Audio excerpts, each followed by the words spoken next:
Es cierto que los futuros enseñantes tienen menos necesidad de aprender a pensar en la medida que su itinerario preparatorio ya se ha facilitado. Philippe Perrenou sugiere que ese es el motivo por el cual con frecuencia los docentes no están entrenados en la práctica reflexiva. Esta práctica requiere un análisis metódico, regular e instrumentado, y para llevarla a cabo hace falta un entrenamiento intensivo y voluntario. Entonces, si nos preguntamos por qué formar a los enseñantes para reflexionar sobre su práctica, Perrenou nos da 10 razones con las que, según él mismo, podemos estar de acuerdo o no. Razón número 1. Para compensar la superficialidad de la formación profesional. Los enseñantes suelen dominar bastante bien los conocimientos que deben transmitir. Su formación académica suele ser buena, pero no es tan así con respecto a su formación didáctica y pedagógica. Este desequilibrio se ve muy marcado en el nivel secundario y en el superior sobre todo, donde los enseñantes suelen no ser docentes de profesión, sino profesionales de diversas áreas. Entonces, ¿cómo se las arreglan para dar clases sin tener formación didáctica?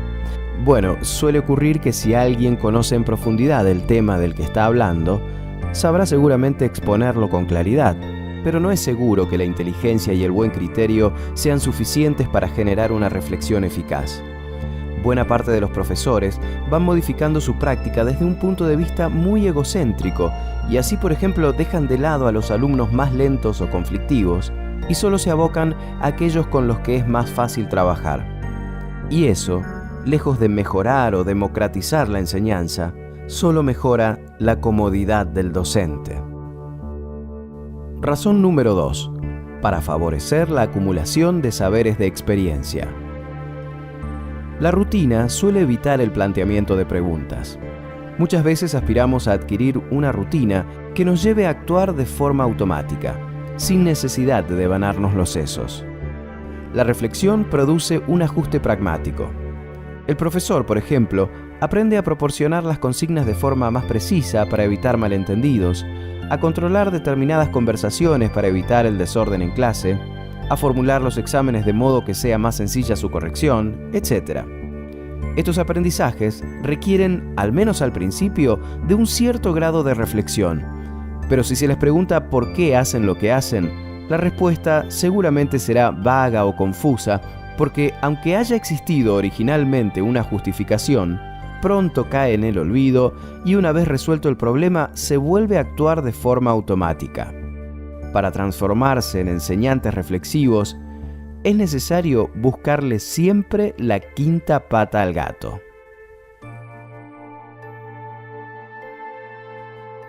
Razón número 3. Para acreditar la evolución hacia la profesionalización.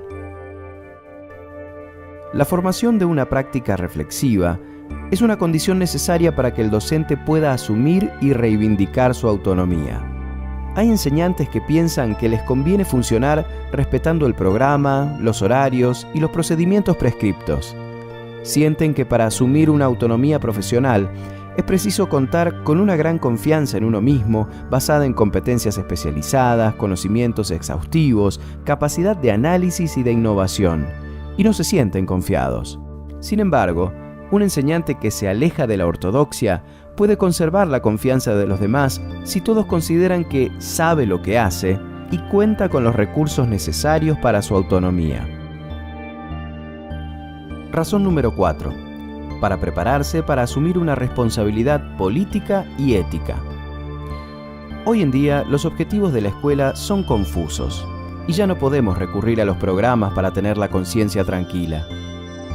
No hay por qué obstinarse en enseñar gramática a niños que ni siquiera saben leer, o hablar en detalle de la Revolución de Mayo a alumnos que no saben dónde queda España. Existe un desfasaje entre los programas y el nivel, los intereses y los proyectos de los alumnos.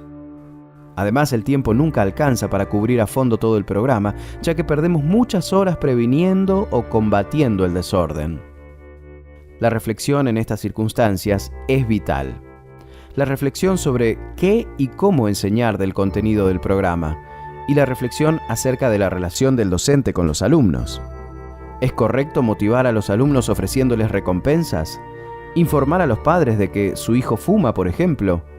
¿O separar a dos amigos con el pretexto de que hablan mucho en clase? ¿O amenazar con un castigo colectivo a un grupo que no quiere delatar al culpable? Si bastara con aplicar un principio, no habría dilema. Lamentablemente, la formación docente no puede dar una respuesta y una postura reflexiva tampoco garantiza nada, pero al menos ayuda a analizar los dilemas y a tomar decisiones. Razón número 5. Para permitir hacer frente a la creciente complejidad de las tareas. La enseñanza ya no es lo que era. Los programas se renuevan cada vez más rápido. Las reformas se suceden sin interrupción. Las tecnologías se convierten en indispensables. Los alumnos son cada vez menos dóciles. Los padres controlan y juzgan al docente o, por el contrario, se desentienden de la escuela. La práctica reflexiva tal vez no sea suficiente, pero es una condición necesaria para hacer frente a esta complejidad. Pero no basta con reflexionar desde la experiencia o el buen criterio. El enseñante necesita conocimientos que no puede crear solo. Su reflexión será más efectiva si está anclada en una amplia cultura en ciencias humanas. Razón número 6. Para ayudar a sobrevivir en un oficio imposible. Para Freud, los 3 oficios imposibles eran la política, la terapia y la enseñanza. En estos oficios, el fracaso es un resultado que nunca podemos excluir. Sin embargo, una actitud profesional implica intentarlo todo, no renunciar de antemano al éxito para protegernos de las decepciones. Esto implica ir de esperanzas a desilusiones, y para eso hay que saber cuidarse de los efectos devastadores de esta alternancia. Hay que aprender a distinguir lo que depende de nuestra acción y lo que está más allá de nosotros. No hay por qué responsabilizarse por todo sintiéndose constantemente culpable, pero tampoco lamentarse por lo que podríamos haber hecho y no hicimos. Razón número 7. Para proporcionar los medios para trabajar sobre uno mismo. En un contexto problemático, es raro que uno de los integrantes no sea parte del problema. Es raro que un enseñante abucheado no tenga parte de la culpa. Seguramente de manera inconsciente, él alimenta esa situación, por ejemplo, con una alternancia incomprensible entre actitud amigable y represión feroz. Pero el enseñante puede ser a la vez una de las fuentes del problema y un agente privilegiado de la solución. Para eso, hay que reconocer en uno mismo las actitudes y las prácticas de las que no somos conscientes. El enseñante debe trabajar solo al respecto, así que es importante que su formación lo prepare para ser su propio supervisor. Razón número 8. Para ayudar en la lucha contra la irreductible alteridad del aprendiz. El enseñante se enfrenta a una gran diversidad de alumnos. Alumnos con sus propias historias, bagajes culturales, códigos sociales, etc., que pueden distar mucho de aquellos del docente. Reflexionar sobre la práctica docente implica reflexionar sobre la propia historia, hábitos, cultura, gustos, angustias y obsesiones, pero todo esto en relación a los demás. Para eso, la formación docente debe incluir un poco de sociología, un poco de psicoanálisis y un estatus profesional claro y positivo. Ni narcisismo ni autodesvalorización, sino un intento de comprender de dónde provienen nuestras relaciones con los demás. Razón número 9. Para favorecer la cooperación con los compañeros. Ningún funcionamiento colectivo es simple. Todo grupo está amenazado por diferencias, conflictos, abusos de poder y desequilibrios entre retribuciones y contribuciones de unos y otros. El trabajo cooperativo no es sencillo. Los equipos experimentados no están libres de estos problemas, simplemente saben anticiparlos y contenerlos, evitando que degeneren en crisis. Para eso, es importante comunicarse en un registro que no agrave las tensiones, pero que permita explicarse. Para este tipo de metacomunicación, hace falta una práctica reflexiva y de metacognición. El silencio, la búsqueda de un chivo expiatorio, el psicodrama o el ataque de nervios expresan emociones, pero también demuestran una falta de análisis y de reflexión. Razón número 10. Para aumentar la capacidad de innovación. Innovar significa transformar la propia práctica. Para eso es necesario analizar lo que hacemos y las razones para continuar igual o cambiar. Entre decir, esto ya lo hago, no es nada nuevo para mí, y decir, esto está en las antípodas de mis costumbres, hay lugar a 1000 apreciaciones distintas. Innovar de forma individual o en equipo requiere análisis, requiere reflexión sobre las innovaciones propuestas y reflexión sobre nuestras prácticas actuales.